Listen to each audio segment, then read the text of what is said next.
सचिन पायलट हुए सिंधी समाज की बैठक में शामिल। पायलट के साथ कांग्रेस प्रत्याशी रघु शर्मा भी हुए शामिल। बैठक में पायलट के पहुंचने पर सिंधी समाज के लोगों ने माला पहनाकर किया भव्य स्वागत। बड़ी संख्या में सिंधी समाज के लोग हुए शामिल। उपचुनाव को मद्देनजर रखते हुए सचिन पायलट सिंधी समाज के प्रमुख लोगों के बीच पहुंचे, जिसका आयोजन सिंधी समाज की ओर से किया गया था। चुनाव प्रचार के दौरान कांग्रेस प्रत्याशी रघु शर्मा एवं कांग्रेस के प्रदेश अध्यक्ष सचिन पायलट, शहर अध्यक्ष व कांग्रेस नेताओं सहित लक्ष्मी नयन पहुंचे। सिंधी समाज से बात करते हुए पायलट ने कहा कि लोकसभा उपचुनाव में आपसे यहां कांग्रेस के प्रत्याशी रघु शर्मा के लिए समर्थन मांगने नहीं आया हूं और ये चुनाव कोई विधानसभा स्तर का चुनाव नहीं है, ये लोकसभा का चुनाव है जिसमें वोट किसे देना चाहिए, इस बात का निर्धारण वर्तमान में देश की विकट परिस्थितियों को देखकर किया जाना चाहिए। पायलट ने आश्वासन भी दिया कि आने वाले समय में सिंधी समाज के लोगों का कांग्रेस संगठन के अंदर उचित सम्मान रखा जाएगा। सभा के अंत में सिंधी समाज कार्यकर्ता हरिचंदानी ने सामाजिक बंधुओं की ओर से खड़े होकर एक अपील की और कहा कि पायलट साहब, आप हमारे यहाँ भगवान बनकर आए हो और वैसे तो सिंधी समाज किसी के आगे हाथ फैलाता नहीं है और ना ही कभी फैलाएगा, परंतु पिछले 10 साल से कांग्रेस संगठन ने जो भी सिंधी समाज की उपेक्षा राजस्थान भर में की है उसे समाज बर्दाश्त नहीं कर पा रहा है और समाज में गहरा रोष है। राजस्थान की 200 सीटों पर एक भी सीट सिंधी समाज को नहीं देने से समाज में कांग्रेस का गलत संदेश जा रहा है। आज भी सिंधी समाज में कांग्रेस की नीतियों में विश्वास करने वाले लोग बहुतायत में हैं, जबकि आपको और कांग्रेस संगठन को हमेशा यही जमीनी स्तर से संदेश भेजा जाता है कि सिंधी समाज भाजपा का पॉकेट वीटो है। मैं पायलट साहब को एक निवेदन और करूं, सारी सरकारों से सारी जातियों ने भीख मांगी है, कोई रिजर्वेशन की भीख, कोई भामाशाह की भीख, कोई बीपीएल की भीख, हम कोई भीख नहीं मांगते।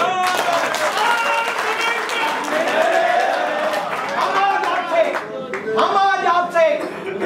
और पिछले 10 साल से कांग्रेस से केवल एक ही भीख मांग रहे हैं, 200 सीटों में केवल एक सीट। जबकि ऐसा नहीं है और यदि कांग्रेस आने वाले समय में विधानसभा चुनाव के दौरान सिंधी समाज को उचित प्रतिनिधित्व देने का वादा करती है तो सिंधी समाज निसंदेह रूप से उन्हें जो समर्थन देगा वह समर्थन उन्हें चुनाव में जीत के बूथ संख्याओं में हुए मतदान के रूप में साफ दिखाई दे जाएगा। रघु शर्मा जी ने बड़े संक्षिप्त में जो बात बोली है उस बात को बढ़ाते हुए मैं इतना ही निवेदन करूंगा आप लोगों से कि ये चुनाव लोकसभा का बड़ा चुनाव है,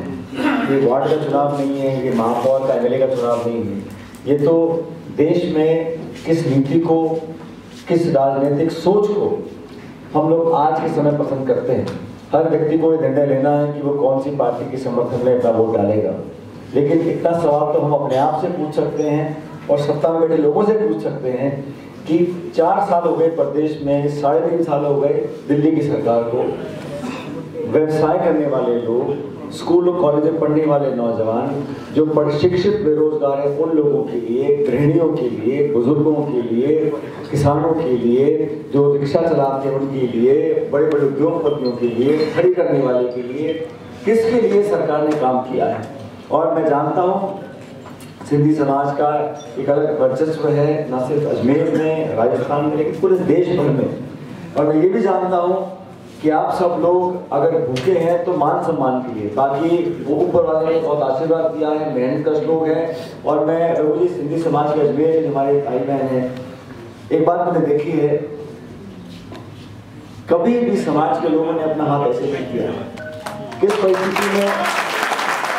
हमेशा हाथ ऐसे रखा है, किन परिस्थितियों में 70 साल पहले सिर्फ बदन पर 2 कपड़े लेके समाज के, आप तो नहीं हो सकता है, आपके बाप दादा जो पुरानी जनरेशन के लोग हैं वो इस देश में आए और यहाँ पर अपना मुल्क बनाकर हर क्षेत्र में, चाहे नौकरी करनी हो, छोटी दुकान खोलनी हो, मंडी में काम करना हो, बड़ा उद्योग खोलना हो, हर क्षेत्र में समाज के लोगों ने नाम किया है, सिर्फ और सिर्फ अपनी मेहनत से। कोई किसी का उपकार नहीं, कोई सहयोग नहीं, और शून्य से शुरुआत करी है, शून्य से। ऐसे भी लोग हैं, मैं जानता हूँ, मेरी मुलाकात हुई आज से 8-10 साल पहले सिंधी समाज के कुछ लोग मुझे जयपुर में और अजमेर में मिले थे, जिन्होंने जब धंधा चालू किया था तो पैसों में कमाई होती थी, 2 पैसे, 5 पैसे, 4 पैसे, और एक दूसरे का साथ देने वाला ये समाज है। मैं आप लोगों को साधुवाद देना चाहता हूँ कि समाज के लोगों ने एक दूसरे की मदद करी है।